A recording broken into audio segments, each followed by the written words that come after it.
Muito bem, hoje mostrarei coisas que você nunca viu e contarei coisas que você nem imaginava. Uau, tudo em um único vídeo, que pechincha! Por exemplo, essas estações de refrigerantes em restaurantes de fast food. Todos nós vemos o lado bom da coisa, mas você já se perguntou de onde vem todo esse refrigerante? Deixe-me levá-lo aos bastidores. Tadã! Na verdade, trata-se de uma pilha de caixas com tubos. Então, quando a bebida acaba, os funcionários trocam a caixa e conectam o tubo novamente. Ok, vamos dar uma olhada em mais alguns lugares aos quais normalmente não temos acesso. Isto é, por exemplo, o que você verá se abrir a tela de um Mac. E aqui está o que está escondido atrás das secadoras em uma lavanderia pública. Hoje, 4 em cada 5 residências nos Estados Unidos têm uma secadora, mas elas não eram tão acessíveis quando surgiram na década de 1950, porque eram muito caras para o proprietário médio. Fazer compras no supermercado não é uma prática incomum, e todos nós já passamos por geladeiras de laticínios 1 milhão de vezes. Mas você já se perguntou o que há por trás delas? Na verdade, são apenas prateleiras, e os funcionários da loja empilham os produtos do outro lado. Isso faz todo sentido, mas nunca imaginei que fosse assim. Esta foto mostra o que está por trás dos botões do elevador. Obviamente, um monte de cabos. Os botões estão todos conectados a um computador que gerencia o elevador. Como um computador sabe onde o elevador está em um determinado momento? Há vários sistemas possíveis, mas o mais comum é uma longa fita vertical no poço, com uma série de furos. Um sensor conta o número de orifícios que são ultrapassados, e é assim que a localização é determinada. Ok, há também algumas coisas comuns que todos nós conhecemos, mas cuja finalidade permanece um mistério para a maioria. Então deixe-me compartilhar esses segredos com você. Aqueles rebites de metal nos jeans estão presentes desde o início. Jacob Davis, o homem icônico que fez a primeira calça jeans, acrescentou rebites de cobre em locais onde as calças têm maior probabilidade de rasgar. Hoje, eles têm uma finalidade mais decorativa e distinta, pois são um atributo tradicional dos jeans que todos conhecem. Aposto que você sabe que há ilhós extras em alguns calçados. Não, eles não são para suor ou ventilação. São ilhós extras para cadarços, assim como os outros que você usa. Mas eles estão lá para amarrar o sapato ao redor do tornozelo e evitar que o pé se mova no interior do sapato. Isso é especialmente útil se você estiver caminhando, subindo e descendo morros e trilhas. Você já reparou naqueles cintos que muitos casacos e jaquetas têm na parte de trás? Na verdade, eles apareceram pela primeira vez em jaquetas militares de tamanho grande, para que o tecido extra pudesse ser recolhido na parte de trás e a pessoa não tropeçasse ao trabalhar. Atualmente, esses cintos são adicionados apenas por uma questão de estilo e tradição. A maioria dos itens de vestuário que você compra vem com um saquinho com um pedaço de tecido ou um botão, ou ambos. Na verdade, eles não são inúteis. O botão, obviamente, pode substituir o original em caso de perda. Os pedaços de tecido podem ter duas finalidades.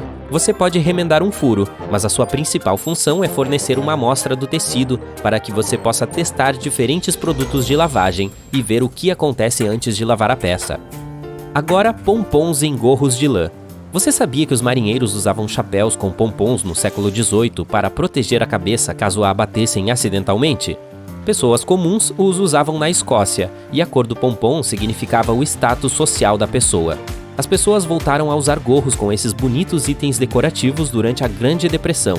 Eram feitos de fios sobressalentes, portanto era uma maneira barata de decorar o gorro. Se você já percebeu, algumas calçadas têm pequenas placas com saliências. A maioria das pessoas não presta muita atenção nelas, mas elas são muito importantes para pessoas com deficiência visual. Elas sinalizam um declive que leva a uma faixa de pedestres. Além disso, vários padrões sinalizam coisas diferentes. Você já reparou que o ícone de um tanque de combustível no painel dos carros tem uma pequena seta ao lado? Bem, a seta tem um propósito. Ela aponta para o lado do carro onde está localizado o tanque. Muito útil para pessoas esquecidas que sempre se perguntam de que lado está o tanque, e também para quem dirige carros de aluguel de vez em quando. A resposta está bem na frente dos seus olhos. Se não conseguir encontrar a seta no painel, a mangueira de combustível no ícone indica o lado. No verso de muitos produtos de maquiagem e higiene, você pode encontrar esse símbolo com uma marcação como 6M, 12M e 24M. Esse é o número de meses que o produto pode durar depois de aberto. Você talvez saiba que os apitos funcionam perfeitamente bem, mesmo sem aquela bola dentro. E no entanto eles a têm. Mas por quê? Mesmo que haja som sem a bola, o ruído criado é muito plano e não é suficientemente distinguível. Quando o apito tem uma bola em seu interior, ela começa a se mover a cada sopro, criando tons diferentes e tornando o ruído mais perceptível. Os palitos de pirulito têm aquele buraquinho quadrado na ponta por um motivo. Quando o doce é colocado no palito, parte dele entra no orifício, fixando a parte do doce. Dessa forma, o pirulito em si tem menos chance de cair do palito. Sim, é muito ruim quando isso acontece. As fitas métricas têm um pino de metal na extremidade. A maioria das pessoas sabe que você pode usá-lo para apoiar a fita na lateral da superfície que está medindo, mas essa não é a única coisa legal sobre ele. Veja, há também uma pequena fenda que pode ser usada para fixar a fita em um prego. Novamente, para liberar suas mãos e continuar medindo.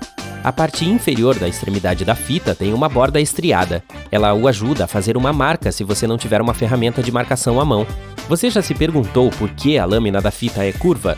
Bem, ela ajuda a manter a fita ereta quando estendida. Dê uma olhada mais de perto na lâmina. Além de números e marcações, há também diamantes pretos. Eles estão presentes a cada 48 centímetros e são úteis para que os trabalhadores da construção civil possam espaçar as vigas de engenharia. Eles também podem ser úteis para você se quiser pendurar algo pesado, por exemplo. O diamante marcará o centro exato de uma viga, que é colocada a 40 centímetros de distância uma da outra.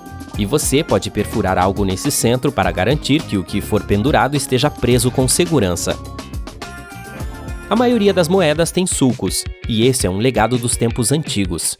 Veja, antigamente todas as moedas eram vinculadas a um padrão de prata. A quantidade de prata usada em uma moeda era proporcional ao seu valor. Portanto, quanto mais prata fosse usada para fabricar a moeda, maior seria o seu valor. Hi-ho, Silver! Você se lembra do Lone Ranger? Silver era o nome do cavalo dele. Ah, deixa pra lá. De qualquer forma, todas as moedas continham metal precioso, e algumas pessoas começaram a raspar um pouco de prata delas. Isso não era perceptível em uma única moeda, mas fazendo em várias, as pessoas poderiam obter um pouco desse metal precioso. Assim, para evitar fraudes, foram acrescentados sulcos nas bordas por motivos de segurança. Dessa forma, se alguém tentasse raspá-las, os sulcos desapareceriam e ninguém mais aceitaria a moeda. Solução inteligente, não? Hoje em dia, ninguém faz moedas de prata, elas apenas representam o valor. Mas eu diria que os sulcos são uma espécie de patrimônio cultural agora. E por fim, uma típica jarra de leite de plástico geralmente tem um círculo invertido em uma ou mais das laterais. Não como os círculos alienígenas nas plantações, essa covinha existe para tornar a jarra mais resistente e evitar que ela exploda caso caia no chão. A covinha dá mais espaço para o líquido se expandir. Além disso, à medida que a data de validade se aproxima, os micróbios do leite começam a expelir gases. Como há mais gases presos no interior, a pressão na jarra aumenta. A covinha cuida da expansão e evita que o jarro exploda. E as vacas ficam encantadas com o fato de seu trabalho árduo não ser desperdiçado.